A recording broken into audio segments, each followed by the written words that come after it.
Assalamualaikum warahmatullahi wabarakatuh. Halo teman-teman, pada kesempatan kali ini kita akan membahas mengenai prinsip Understanding by Design atau disebut juga dengan UBD. Bersama kami kelompok 2. Kita tahu bahwa pada prinsip UBD fokus pada tujuan pembelajaran yang hendak dicapai. Kemudian, menentukan alat untuk mengukur ketercapaian pembelajaran, lalu menyusun langkah atau cara mengajarkannya. Sehingga, prinsip ini disebut juga sebagai perancangan mundur atau backward design. Nah, tahapan prinsip UBD ini ada 3 tahap. Yang pertama, menentukan hasil yang diinginkan. Yang kedua, menentukan bukti penilaian. Dan yang ketiga, rencana pembelajaran. Namun, fokus utama pada kesempatan kali ini kita akan membahas tahap pertama, yaitu hasil yang diinginkan atau tujuan yang diinginkan. Kira-kira bagaimana ya cara menyusun tujuan pembelajaran? Nah, teman-teman, tujuan pembelajaran disusun berdasarkan kurikulum yang digunakan. Nah, kalau sekolahnya menggunakan kurikulum 2013, maka cara menyusun tujuan pembelajarannya ini dari kompetensi dasar atau KD-nya. Sedangkan jika sekolahnya itu menggunakan kurikulum merdeka, maka cara menyusun tujuan pembelajarannya yaitu dari capaian pembelajaran atau CP. Lalu bagaimana cara menulis tujuan pembelajaran?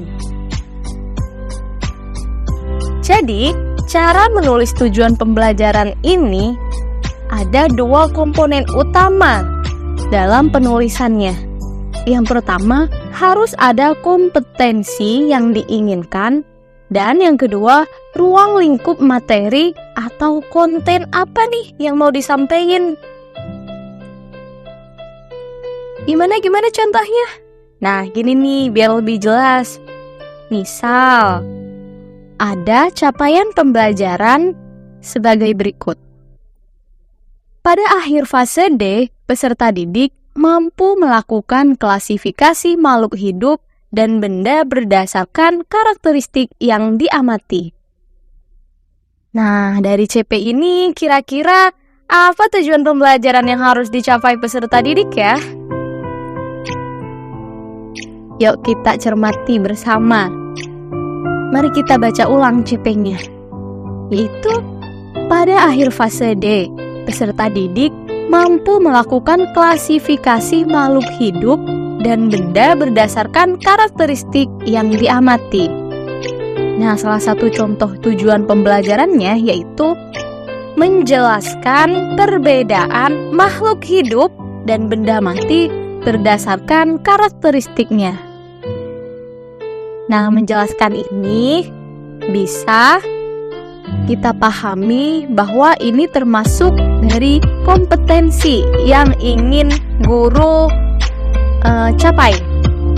Sedangkan dari perbedaan makhluk hidup dan benda mati berdasarkan karakteristiknya ini termasuk pada konten atau materi pelajaran yang ingin guru tersebut sampaikan.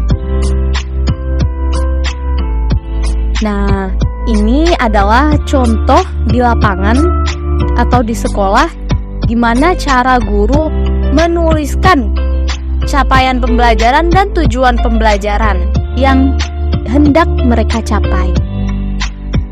Nah, ini ada kelas 7, mata pelajarannya IPA, topiknya Hakikat Ilmu Sains, Pengukuran dan Metode Ilmiah.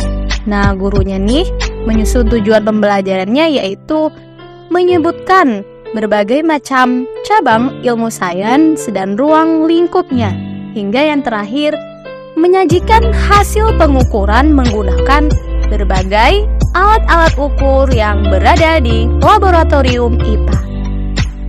Jadi, kata menyebutkan, mengenali, memahami, dan menyajikan ini termasuk dari kompetensi yang ingin guru tersebut capai. Kita bisa lihat lebih lanjut kompetensi ini yang berada di taksonomi Bloom yang dari C1 sampai C6 itu ya, masih ingat kan?